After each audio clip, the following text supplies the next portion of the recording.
नमस्कार। कभी सोचा है कि कोई एक प्राचीन ग्रंथ हजारों साल पुराने त्योहार के राज कैसे खोल सकता है? आज हम ठीक यही करने वाले हैं।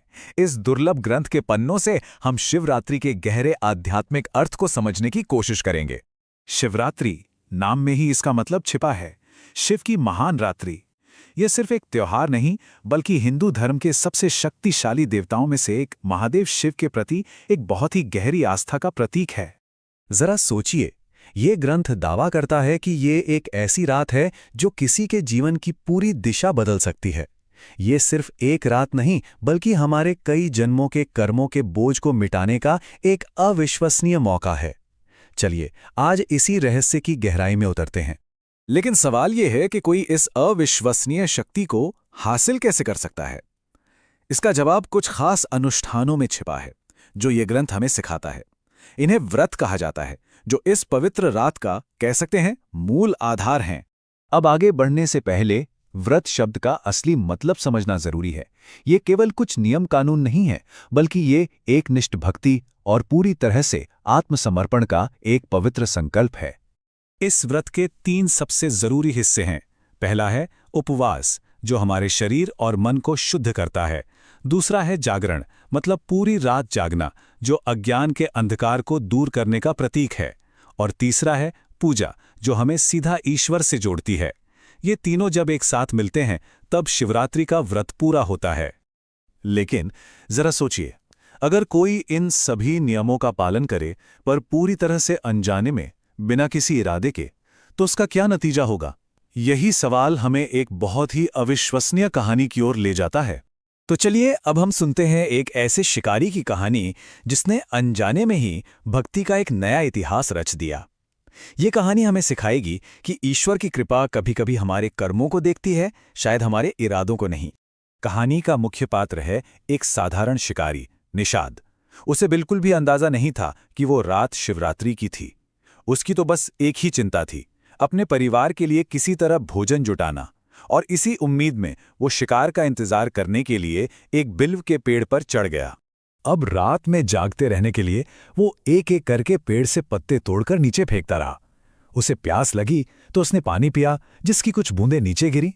लेकिन उसे इस बात का जरा भी इल्म नहीं था कि उसके गिराए हुए पत्ते और पानी की बूंदें सीधे नीचे मौजूद एक शिवलिंग पर अर्पित हो रही थीं। और यहीं आता है कहानी का सबसे दिलचस्प मोड़। शिकारी का इरादा तो बहुत साधारण था, लेकिन उसके कर्म असाधारण बन गए। वो भूखा था तो उसका उपवास हो गया, वो रात भर जागता रहा तो जागरण हो गया, और पत्ते पानी गिराने से अनजाने में ही सही उसकी पूजा भी पूरी हो गई। मतलब उसने बिना जाने बूझे ही शिवरात्रि का पूरा व्रत कर लिया। तो अब सबसे बड़ा सवाल यह है कि इस अनजाने में हुई भक्ति का फल क्या मिला? क्या वो शिकारी का भाग्य सच में बदल गया? चलिए देखते हैं। और तभी एक चमत्कार हुआ। कहते हैं कि भगवान शिव उस शिकारी के सरल अनजाने कर्मों से इतने प्रसन्न हुए कि वो स्वयं उसके सामने प्रकट हो गए। शिव ने शिकारी को आशीर्वाद देते हुए कहा, तुमने मेरा व्रत किया है, आज से तुम्हारे सारे पाप धुल गए। तुम्हें और तुम्हारे परिवार को मेरी कृपा प्राप्त होगी।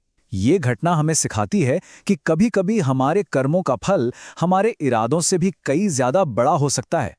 अब सोचिए, अगर साधारण से पत्ते और पानी की कुछ बूंदें इतनी शक्तिशाली हो सकती हैं, तो भक्ति के लिए ऐसी और कौन सी चीजें हो सकती हैं?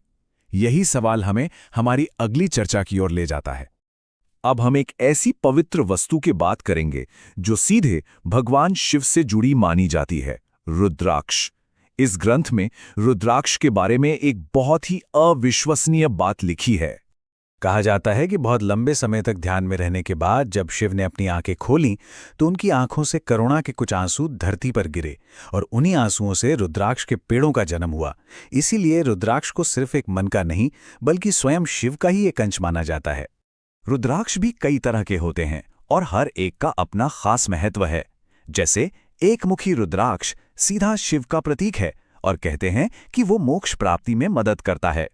वहीं 2 मुखी रुद्राक्ष गौरी शंकर का प्रतीक है और इच्छाओं की पूर्ति करता है। इसी तरह अलग अलग मुखी रुद्राक्ष जीवन की अलग अलग बाधाओं को दूर करने में सहायक माने जाते हैं। तो कुल मिलाकर रुद्राक्ष सिर्फ एक मन का नहीं है, ये भक्ति का एक बहुत शक्तिशाली प्रतीक है।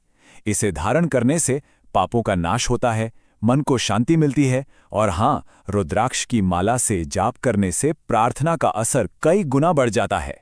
तो वापस शिकारी की कहानी और इस ग्रंथ के ज्ञान पर लौटते हैं। ये हमें एक बहुत गहरे सवाल पर लाकर छोड़ देता है। क्या बिना इरादे के किया गया कोई काम सच में किसी के आध्यात्मिक जीवन में इतना बड़ा बदलाव ला सकता है? क्या हमारे कर्म हमारे इरादों से ज्यादा महत्वपूर्ण हैं? ये सवाल मैं आज हम सबके सोचने के लिए छोड़ता हूं। धन्यवाद।